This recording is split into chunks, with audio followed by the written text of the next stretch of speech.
அவங்க அழகா இருக்காங்க அப்படிங்கிற ஃபீலே அவங்க கொடுக்கக்கூடாது. யோசிச்சு பாருங்க, ஒரு அழகான பர்சன் ஒரு பொண்ணுன்னு வச்சுக்கோங்க, சரியா? அந்த பொண்ணு எங்க அந்த பொண்ணுக்கு ஜென்ரலாவே ஒரு இன்சைன் ஒரு கான்ஃபிடென்ட் இருக்கும். புரியுதா உங்களுக்கு? நம்ம பெரிய ஆளு அப்படிங்கிற மாதிரி. இப்ப ரோட்ல போனாலும் சரி, ஆபீஸ்ல போனாலும் சரி, நீங்க அழகா இருக்கீங்க, நீங்க அழகா இருக்கீங்க, நீங்க அழகா இருக்கீங்க அப்படின்னு சொல்லி சொல்லி சொல்லி என்னது அப்படின்னா, ஆட்டோமேட்டிக்கா அந்த பர்சனை இன்னும் ரொம்ப பெரிய ஸ்டேஜ் கொண்டு வரும். அப்ப ரொம்ப இன்சைன் கான்ஃபிடென்ட் இருக்கும். சரியா? ஸோ ஃபர்ஸ்ட் நீங்க அழகா இருக்கீங்கன்னு அவங்கள சொல்லவே கூடாது. ஓகே, இது பேசிக். இதுல ஏதாவது ஒரு சைக்காலஜிக்கல் ட்ரிக் யூஸ் பண்ணணும் அப்படின்னா, அவங்கள்ட்ட பேசிட்டு ஏதாவது அவங்கள்ட்ட லுக்ஸ்ல ஏதாவது ஒரு ஃப்ளா சொல்லிட்டீங்க அப்படின்னா, உங்க மேல ஒரு அட்ராக்ஷன் வரும். இன்னும் இத்தனை பேர் வந்து என்னை பிடிச்சிருக்குங்கிறாங்க, இவன் லைட்டா கண்டுக்காம போயிட்டான், லுக்ஸ்ல ஏதோ ஒரு குறை இருக்கிற மாதிரி சொல்லிட்டு போயிட்டான். நல்லா யோசிச்சு பாருங்க. ஒரு கிளாஸ்ல ஒரு பொண்ணு இருக்காங்க, 100 பேருக்கு பிடிச்சிருக்கு, ஒருத்தனுக்கு பிடிக்கல. ஓகேயா? அப்ப யாரை பார்க்க தோணும்?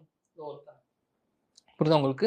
ஸோ அந்த மாதிரி அவங்க லுக்ஸ்ல ஏதாவது ஒரு குறை இருக்கு, அவங்களை நீங்க பெருசா கண்டுக்கல, லிட்டில் பிட் ஆஃப் நெக்கிங்னு சொல்லுவாங்க, லிட்டில் பிட் அவங்களை கண்டுக்காம இருந்தீங்க அப்படின்னா, உங்க மேல ஒரு அட்ராக்ஷன் வரும் உங்களுக்கு ஈஸியா. அட்ராக்ஷன்